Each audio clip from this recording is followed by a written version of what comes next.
Je pense qu'à travers ce projet de réhabilitation du patrimoine industriel, deux objectifs étaient recherchés. Justement, restaurer, sauver le patrimoine industriel troyen, c'est une valeur historique indéniable.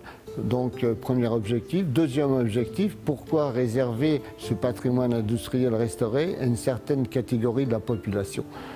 Donc, nos usagers, nos clients doivent pouvoir accéder à ce type de patrimoine une fois qu'il est restauré.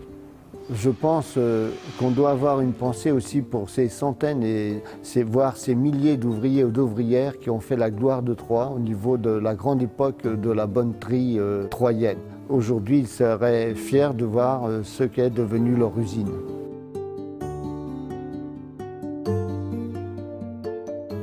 Alors l'usine Mauchauffé est une des plus grandes usines troyennes à la fin du 19e et au 20e siècle. C'est tout à fait essentiel de l'avoir réhabilité au moins partiellement, dans la mesure où c'est un lieu qui vit à l'heure actuelle sa troisième vie en logement. Sa deuxième vie, ça a été magasin d'usine et sa première vie industrielle. Site créé par Maurice Mauchauffé en 1876 et qui a fermé ses portes en 1978. Donc un siècle de vie industrielle de bonneterie à Troyes, avec une usine typique de ce qu'on appelle tout sous le même toit.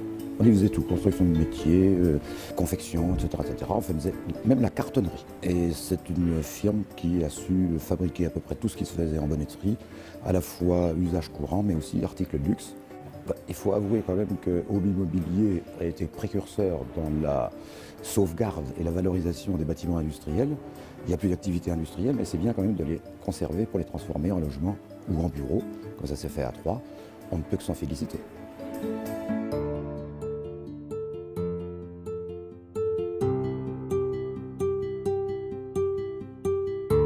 Cette réhabilitation a été imaginée dans le respect de l'existant, avec des bâtiments qui étaient présents et qui avaient leur valeur architecturale importante et de respecter tous ces éléments dans le cadre de la réhabilitation du projet. Un projet qui s'est fait en deux phases de travaux, une première tranche de travaux qu'on a livrée il y a 1 an et demi sur 35 logements, une deuxième phase de travaux qui est en cours de réalisation et de finition où on crée 31 logements.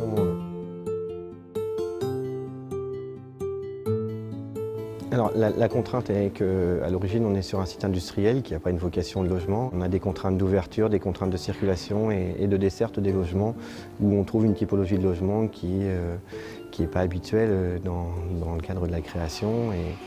C'est un projet qui s'est fait sur la première tranche en 2 ans de travaux, en termes de travaux, et sur la deuxième, on est sur la même chose avec, en amont, il y a eu pas mal d'années d'études pour sortir une typologie de logement qui correspondait à la demande actuelle.